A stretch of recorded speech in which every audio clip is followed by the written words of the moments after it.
आप सभी, मैं आशा करती हूँ सभी लोग स्वस्थ और प्रसन्न होंगे। आज हम हमारा पाठ नदी और लता को पढ़ेंगे और समझेंगे। आइए शुरू करते हैं इस पाठ को। ये है पाठ 5, नदी और लता। इस पाठ को हम सभी एक कविता के माध्यम से पढ़ेंगे। आइए शुरू करें। नदियाँ एक किया करती थी इन लहरों से खेल सदा।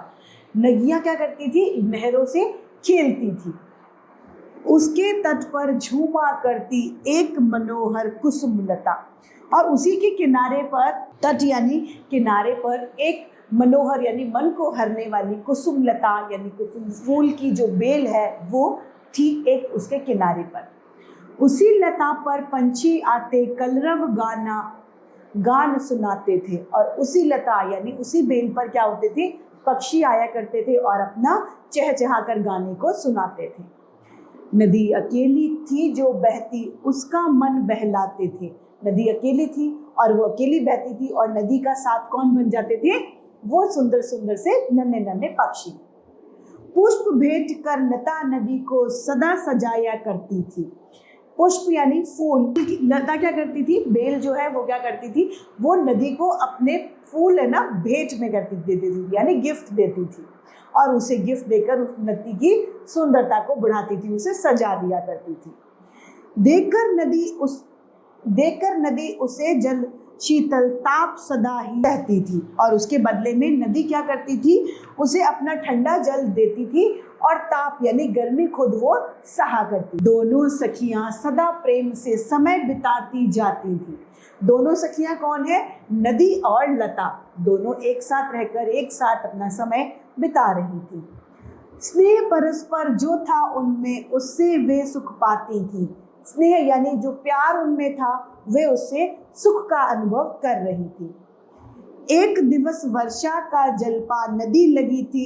एक दिन क्या हुआ? बारिश का जल पाकर नदी जो है वो इतराने लग गई। इतराने इन द सेंस अपने आप में अहंकार करने लगी थी। धन के मद में भला लता को वो क्या कर पहचानी। धन यानी अब उसका पानी जो है वो उसका धन है। पानी जब उसमें ज्यादा हो गया तो वो उस धन की उसमें घमंड में वो लता को अब नहीं पहचान रही थी। उस नदियों ने सीमा तोड़ी लीन लता को मसल दिया। अब उसने क्या किया? उस नदी ने अपनी सीमा तोड़ दी और जो दीन लता थी, दीन जो बेल थी, उसको मसल दिया यानी तोड़ दिया। उसके पत्तों को फूलों को नदियां ने था निगल लिया। उसके फूल और पत्ते सब क्या नदी ने अपने अंदर समाहित कर लिए थे। लता मरी झड़ गए फूल सब वह शोभा थी कहाँ रही। अब लता मर गई यानी बेल मर गई और फूल भी सब झड़ गए, तो अब वो शोभा यानी अब वो सुंदरता कहाँ रही है। भी कल कल मृदु ध्वनि सुनने को थी नहीं रही। वेगो यानी पक्षियों की जो मृदुल ध्वनियां थी वो भी अब सुनने को नहीं मिल रही थी। वृक्षा का सब सलिल बहा जब टूटा घमंड नदिया का। वर्षा क्या है? वर्षा का सब सलिल बह गया जब नदी का घमंड टूट गया। जगी नम्रता फिर उसमें पर वहां नहीं थी सखी लता। अब फिर से उसके अंदर वो दया जग गई जो उसके अंदर मौजूद थी, लेकिन अब देर हो चुकी थी। अब वो लता यानी अब वो बेल वहां पर मौजूद नहीं थी। नहीं लता थी, नहीं कुसुम थे, नहीं न पंछी कलकल करते। अब वहां पर नहीं लता थी, बेल भी नहीं थी, पक्षी भी नहीं थे, वो फूल भी नहीं थे और वो पक्षी जो कल कल करते थे वो भी वहां पर मौजूद नहीं थे। नदियां बसी थी वहां अकेले हाय हाय जल कण कण करते। अब वहां पर अकेली सिर्फ नदी रह रही थी जो जिसका जल का कण कण भी है हाय हाय कर रहा था यानी चीख रहा था। सजा हुआ था तट जो पहले आज वही सुनसान हुआ। जो तट यानी जो किनारा पहले सजा हुआ था आज वही सुनसान हो गया। भर घमंड में उसे नदियां ने लता सखी को बहा दिया। और घमंड की वजह से इस नदी ने अपनी सखी को ही उसमें बहा दिया। अहर अहर कर नदियां रोती सखी नहीं पर मिल पाती। फूट फूट कर नदी जो है वो रो रही है, लेकिन अब सखी जो है वो उसे नहीं मिल पा रही है। अपनी ही करतूतों पर वह रात दिवस है पछताती।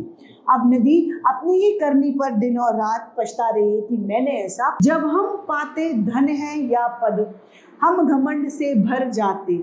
जब भी हमारे पास धन दौलत में बढ़ोतरी होती है या हमारे पास धन ज़्यादा आ जाता है, पद यानी कोई ओहदा हमें मिल जाता है, तो हम क्या करते हैं, घमंड से भरपूर हो जाते हैं, हमारे अंदर घमंड भर जाता है। मित्रों को ठुकराते हैं तब जो होश में हम न आ पाते। मित्रों को भी हम ठुकरा देते हैं और हम किसी भी तरीके के होश में नहीं रहते। पर जब है यह नशा उतरता हमें चेतना तब आती। जब नशा उतरता है तो हमें चेतना यानी तब हमारे अंदर जागृति उठती है कि हमने ये क्या किया है। गए मित्र फिर पास न आते, सदा उदासी छा जाती। मित्र चले जाते हैं तो फिर वो कभी लौट कर नहीं आते और हमारे अंदर एक उदासी सी छा जाती है। कभी नहीं तुम मित्र जनों को भर घमंड में दुत्कारो।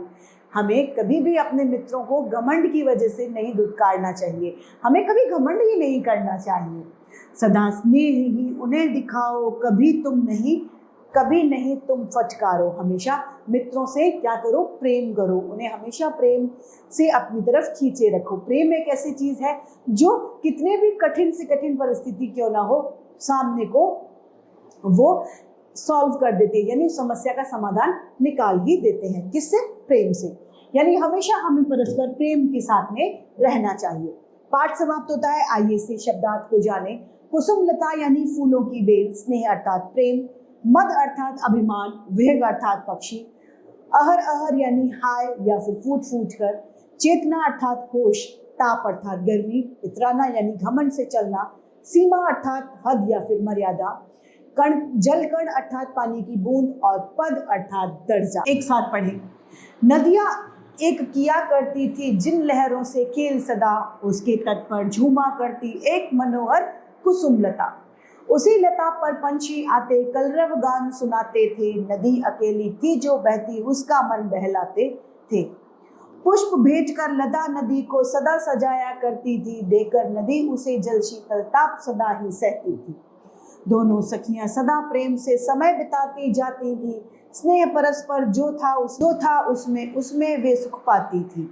एक दिवस वर्षा का जलपा नदी लगी थी इतराने, धन पे मद में भला लता को वह तो क्यों कर पहचाने। उस नदिया ने सीमा तोड़ी दीन लता को मसल दिया, उसके पत्तों को फूलों नदिया ने था निगल लिया।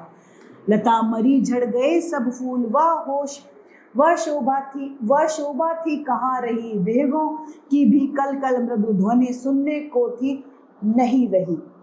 वर्षा सब सलिल बहा जब टूटा घमंड नदिया का, जगी नम्रता फिर उसमें पर वहाँ नहीं थी सखी लता। नहीं लता थी नहीं कुसुमते, न पंछी कल कल करते, नदिया बसती वहाँ अकेली, हाय हाय जल कण कर। सजा हुआ था जल जो पहले, आज वही सुनसान हुआ, भर घमंड में उसे नदिया ने लता सखी को बहा दिया। अहर अहर कर नदियाँ रोती सखी नहीं मिल पाती, अपनी ही करतूतों पर वह रात दिवस है पद। जब पाते धन है या पद, हम घमंड से भर जाते, मित्रों को ठुकराते हैं तब होश में न आ पाते। पर जब है यह नशा उतरता हमें चेतना तब आती, गए मित्र फिर पास न आते, सदा उदासी छा जाती। कभी नहीं तुम मित्र जनों को भर घमंड में दुत्कारो, सदा स्नेह ही उन्हें दिखाओ, कभी नहीं तुम फटकारो। तो इसी के साथ ये पाठ समाप्त होता है और उम्मीद करती हूँ सभी को ये समझ में आया होगा। आज के लिए इतना ही, फिर मिलते हैं। धन्यवाद।